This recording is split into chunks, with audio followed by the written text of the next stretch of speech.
Tide. Roll Tide. My name is Susan and I'm going to Arkansas State. Roll Tide. Okay. Should we look up? Yeah. What is up, What's squad? up? What's up? We are so excited. You're up. You are up. We are looking up at you. We are so excited. What are we excited about? We're filming a podcast. This is a podcast. This is a podcast. This is the Creative Call podcast. Yes. I don't know which camera to look at because I don't we have either. 2 angles. So And we're legit and official. We are so excited. Today, we are going to talk about something that many of us that have taken steps find ourselves in the middle of. So, Donta, you started a creative business about how many years ago? 2021. So it's 2025, 4 years ago. 4 years ago. Yep. And you have had this vision to kind of gather creatives, right? Yep. Which you did for the first time last year. We did it last year, Creative Call Creative 2024. Call. It was crazy. It was crazy. We're both planned in like 2 months. Yep. Maybe less. No, I think it was a month that we started. I guess it was 2 months because we launched it a month before the event. We did. Yeah. He had a vision and we ran. We ran away. I couldn't catch my breath.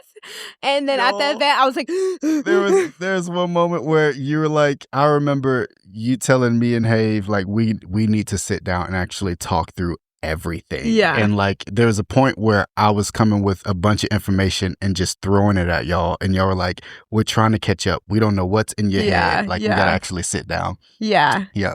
Which I think it's cool. Donta's a visionary. He has idea galore. Like ideas on ideas constantly.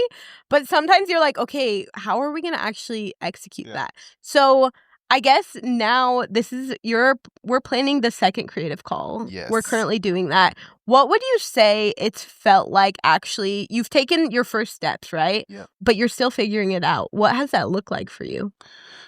Honestly, I'm like, so obviously right now, the room that we're in right now, we literally just went from planning this year's creative call. And a similar thing happened. I'll just admit that I did not learn from last year to where we could actually sit down and have a conversation. Barkot had to tell me again on the drive home, hey, we need to actually gather us 3 and sit down and talk through everything from the event. And so, but this time it's a little less stressful. We still got a little bit more time and all that. But I think in starting what we're doing, you feel the chair falling back? Yeah, this chair is a little. This is light. Barkot's set. Barkot came up with this set. If you're watching, okay, but I didn't come up with the quality of the chair. The quality. It will break your back. It's pretty, but it'll break your back. Basically, the idea of this podcast is that we can do it in any location, like in any space. Yeah. And it doesn't matter. Because I think a lot of times, like with creativity, you can either plan your work and then work your plan, or you can just start doing something and plan as you go. That's kind of my mantra, just because I understand the value of planning your work. But I think a lot of times we can get held up in the planning that we start we don't start seeing anything getting done. And so I think you're really good though at like saying, hey, you're doing a lot, but nobody's like running with you. And I think that's the thing that I am learning, the value of team and pulling people in to actually help carry things with you. So I don't know. I don't remember what your question was, but yeah, I think I was just wanting to know how it feels to like be in the middle of like, because you don't have everything figured out. Right. That's the reality. Yeah. And you're not an expert, but you're doing the things. Yeah. And I think that's a place a lot of us creatives find ourselves in, where we're like, oh, I am so aware that I don't know what I'm doing, but I'm doing something. So it's not the because I think we've all experienced, you have an idea and you're just dwelling on the idea. So you haven't taken a step, but you've actually taken a step. Right. And so but you're not an expert. And so I kind of that tension of being in that I'm not an expert? Yeah. I personally can say he's not an expert. You're really good at what you do, but you're not an expert. Oh, it's so true. It's so true. So yeah, I think the reality is you learn as you go. Yeah. And I'm okay with not knowing stuff. Like And because of that, I'm okay with risking. And I think when you're in the midst of, doing a project, or, like right now we're planning the creative call, obviously you want things to work out. Like I don't think anybody starts something hoping to fail, but I've realized like I literally can't control the outcome. When it comes to like creating from a space of I'm trying new things, I'm exploring how far can we go, how inspired can creatives get, how many people can come to an experience and they walk away and a year later we can measure what happened at that event. I'm like, I can't predict that. Yeah. But what I can do is I can move forward and I can create a space and have the ideas that I think maybe this will be the outcome, or maybe we'll hit somewhere in the ballpark. And I think that that's a lot of the way that I move is, man, can we hit somewhere in that range? Like, I know we might not land exactly on target, but we're going to land somewhere in the area if we do a few things and have intentionality. And I think when it comes to excellence isn't perfection. It is, I've done something with intention, great intention. And so, and I know we do that. Yeah. Like that we do. It might be all over the place sometimes, and we might have the meetings out of order of what needs to be talked about and taken care of next. But what I do know is that when we do sit down and plan out something, or when we do pull out the Google Docs and all of the things, it's being done with great intention, great care, and we're doing it at the best of our ability. And I'm like, for me, that's enough, because I'm not trying to control the outcome. I'm just making sure that I'm doing what's in front of me and I'm not being lazy about it. So yeah, yeah, I love that. Yeah, I think that is a hard tension with many people, is the wanting to be perfect. And so that's where you can feel the pressure of, if I'm not perfect, will the outcome not look this way? Or, or will I not get the numbers? Or will I not, get the views, or get the actual, like, where people are seeing what I'm putting out and actually appreciating that. Yeah. And so I feel like, even, it's true. How do you find yourself, like, not getting swirly about that place? Because were you always where you're like, I don't care about the outcome? Was that always you? Yes and no. I think with optimism, because I'm a very optimistic person, I see the glass half full. Yeah, sure. And so I would almost use that to protect myself from like the reality of failure. So I think a lot of people do that. They say, oh, it's going to work out.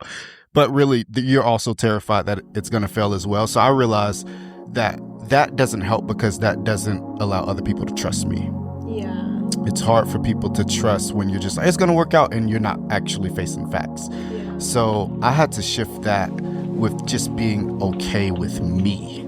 Yeah. Like, if this doesn't work out, it doesn't mean that I'm less creative, or, like, let's say this event, nobody comes to the second one, like, obviously I'm gonna be disappointed, like, be like, dang, I thought last year was amazing. I thought at least 2 of y'all would come back. Yeah. But like, for me, I'm like, did I try? Did I do my best? And for me, that's enough, because I'm a dad of 3 now. I got a wife and kids. I got a house. Like, my sprinklers just broke the other day. I got to go to Home Depot and figure that out.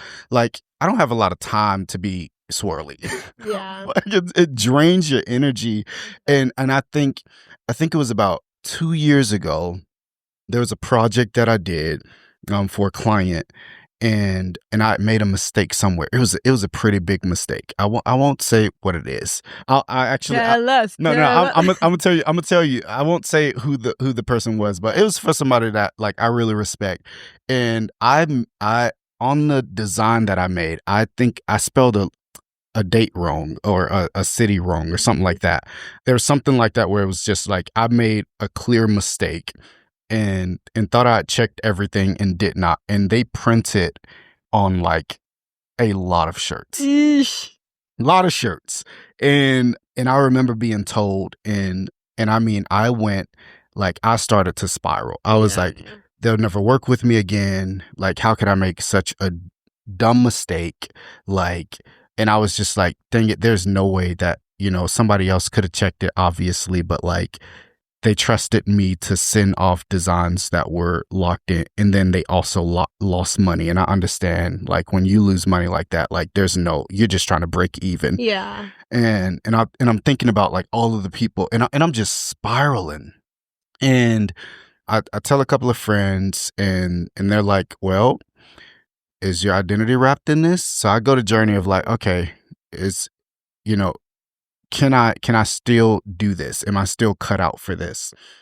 And I just remember I was like, I can't be in that spiral of I make a mistake on a project and I start to question what God has spoken over me. Mm. I think we dig up in doubt what we plan in faith. Yeah. I think wow. like we tend to measure ourselves by our mistakes and not by the moments that we've won. And I just remember in that moment for me, I was like, I just don't want to measure myself based on how well I do or how not well I do. Gonna measure myself by who am I? Yeah. At the end of the day, who am I? I am a creative who loves God, who has amazing ideas, scary ideas, and I'm not afraid to go after them. I'm a creative who cares about the outcome but isn't led by it. Yeah. Like, and I have to remind myself of those things that I've fought for, so that when I make a mistake or when something doesn't go well, I don't start to question who I am. Yeah. And so for me, it takes so much energy to spiral. It takes a lot of energy. It steals inspiration. It steals that fervor to get the thing done. Yeah. And so for me, I realized like, oh, if it's not adding to my energy, then I probably should question if I should be thinking about it. Yeah. Yep. No, that's so good. Yeah. I think even you talking about like, oh, actually, is that taking away from who I am? Yeah. I think even my generation specifically, like, I'm part of Gen Z, and I find that we are led by feelings in a lot of moments. Yeah. And so it's like, oh, I don't feel like this thing, but usually we don't feel like what God has called us to, 100%. like, and I think that's where a lot of people have the opportunity to choose to press in or choose to pull out and pull back. And I think a lot of people don't experience the fullness of their potential because they don't find, like, when they find themselves in those moments, they're like, yeah, it's so real. And I think it's that thing of like creativity, like you can be so inspired by people and it forces you almost to try something you've never tried before, and you get so inspired and say, I'm going to do this. Well, the reality of inspiration is it might get you to the space, but it's not going to keep you there. True. There's been so many times where I feel so uninspired, but I have to show up in a creative way. Yeah. And what do you do with that? Mm-hmm. And I think the thing that connects inspiration to continuing to move towards the thing that you're building or the thing that you're going after is courage. Yeah. I think it takes courage to say, oh, I'm going to stay here. Like, if inspiration got me here, courage is going to keep me here. Yeah. And so, I think courage goes beyond what I feel. Courage goes beyond my current reality. Yeah. Courage says there is still a lot of possibilities if I keep going forward. Yeah.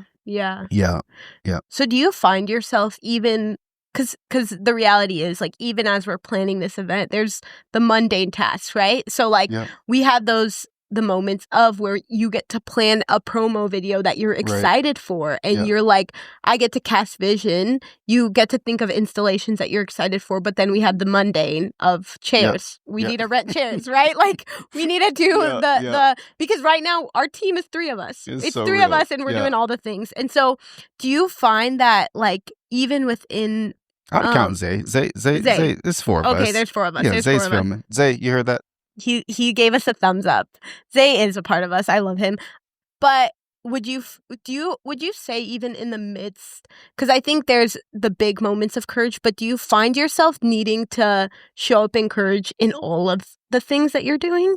Does that make sense? Yeah, I think in the mundane, I think it's less about courage and more about can I connect this to why I'm doing everything. Like, because there's been late nights, where I'm working on a project and it feels like my eyes are sinking in the back of my head. Yeah. And I'm just like, why am I doing? Like, and I just, like, sometimes I'm just working and my brain just kind of goes off and I'm like, what am I doing? Yeah. And I have to stay connected to my why in this. And if my why is simply just to explore, yeah, right? Like, it could be a project that doesn't have this big crescendo and it's just like, oh, I'm just learning myself. Like, that is a big why. I am becoming a student of myself. And so I want to give myself the best opportunity to learn me through keeping at what seems mundane or unimportant or isn't seen by the masses.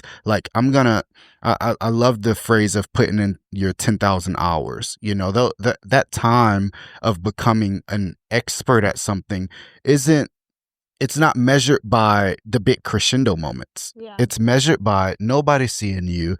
Nobody's congratulating you for sending off that Google Doc, or nobody's, clapping you on when you're, ideating about something and it feels very mundane, or it feels like it's not the thing that's popping off or whatever.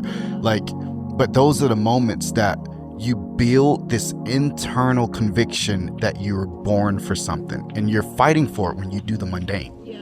And I don't think we realize that. Like, we're fighting for the thing that we're called to do when we're doing the thing that's unimportant. That's good. Yeah. That's really good. Yeah. I love this because I think, like, when it comes to doing a project or being in the middle of something, so many people, they do get inspired and they get in the middle of it and then it fizzles out, or they never finish because they lose that sense of, I'm doing this because there's something more for me. Yeah. Like, there's literally something more, and I have to do something in order to see something. Yeah. I have to. Yeah. Like, I can't just sit around and hope and fantasize about what life could look like and do nothing about it. Yeah. Like, I have to discover, what am I made of? Yeah. I have to discover, what am I not made of, so that I can tap into more of what I'm made of. Yeah. But we never give ourselves the opportunity to become a student of ourselves without shame. Like, I can do this, and if I fail at it, that's okay. Yeah. Like, I just discover where I'm weak at and where I can grow, Yeah.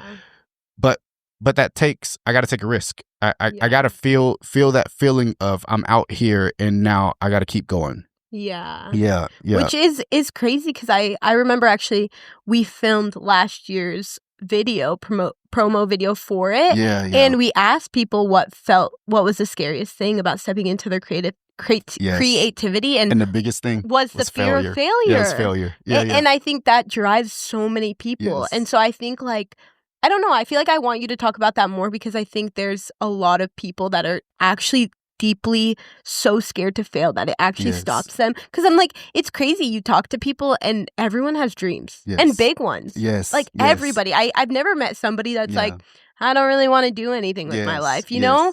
And so, but you're only seeing a few actually stepping into it. And so I'm like, I think, I would just love you to touch on that more. I think failure can be one of your greatest teachers. I think one of the biggest reasons that people avoid failure, I won't put myself in a position to fail, is because we're terrified that it would confirm that we're not enough. If I fail at this, then this must mean the very dreams, the very things I desire to become aren't real. And I think that that's the thing that people have to face within themselves, is that no matter if I fail or not, I'm still enough. I can still do this. And I think that we never give ourselves the opportunity to discover, what am I made of and what am I not? And I'm okay with that. Yeah. Like, I'm okay with it. And so I think if you're somebody that, where the fear of failure, let's put it like this. We all are afraid to fail to some extent. Yeah, 100%. Like, nobody wants to fail, but not everybody listens to that thing. Yeah. I think that's the difference. Like, do it afraid. Like, I'm afraid to fail. Like, I don't want the creative call to fail. This is no part of me. Yeah. Like, I'm a little scared about that. Yeah, for sure. Love it. Cool. All right. I'm a little scared. All right. I'm gonna keep going though. Yeah. And so, but that's because I know, if it does fail, well, I have something to learn, and it's not a stab at Dante. Yeah. That's And good. so I think if, if you're struggling with that fear of failure, I think you should ask yourself, if I fail, what do I believe that failure means? Yeah. Like, do I believe that means that I'm not the person for the moment? Yeah. Do I believe, like, if the worst case scenario, if this did not work out, what does that define me as something that I really don't want to be defined as? Because that's the belief that I have to face in order to say, oh, the possibility of failure is very real. I don't think that's like, I'm not going to tell y'all you ain't going to fail. Like, I would be lying. Like, failure is very possible, but that's okay. Yeah. Give yourself the opportunity to learn you and to actually grow. Yeah. And so, Yeah.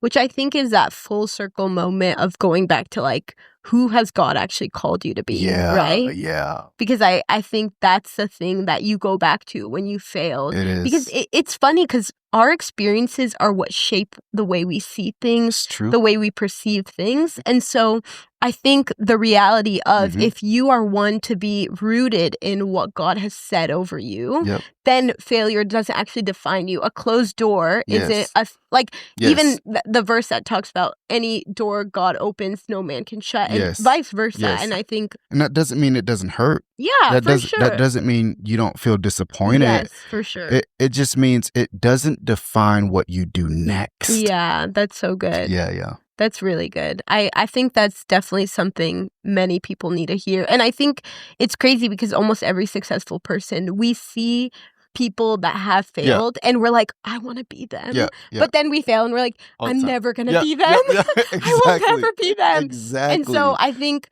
even being under you, being mentored by you in a creative space has been so good for me, because when you tell me stories of failures and moments that you're like, I lost everything on that hard drive. And I'm like, okay, so I'm okay. I'll be okay. And so I think that's so good. I think a lot of people need to hear that reality. That 100%. It doesn't define you, but it actually teaches. Yeah. You realize on the other side of it, you didn't die. Yeah. You say that all the time.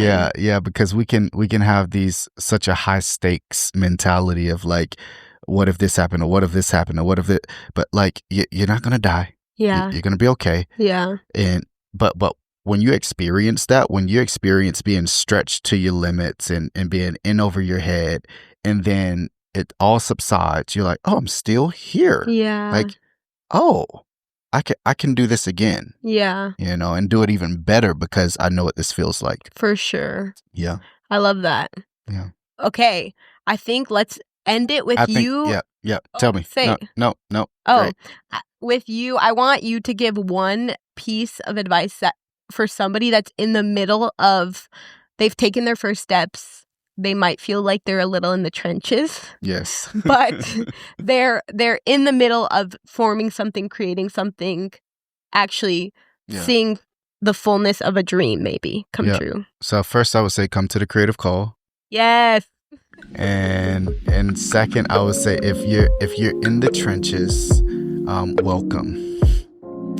I would say that there are a lot of other people that are also in the trenches. You're not alone. And you're not crazy for getting there. I would say keep going, and I know that that's simple, but if you don't quit, you do not lose. And so if you're in the middle of it, take breaks, like the practical of like, even if you're not working on it, it's gonna be okay. Like, and let go of the need to control the outcome. I promise you, if you let go of the need to control the outcome, you will get a better outcome. That's it. That's so good. Yeah. I love that you basically said, like, being in the trenches isn't an indicator that, like, it's actually Yeah. It doesn't mean that you're failing. We're here. Yeah. We're you're all in over you your get head. there. Yeah. There's too much to do. Yeah. Not enough time. Yeah. Welcome. That's so good. Yeah. Well. Okay, I got a question. Last question for you. Okay. Barkot, what is your favorite color? My favorite color. This is a good question. I am a lover of orange.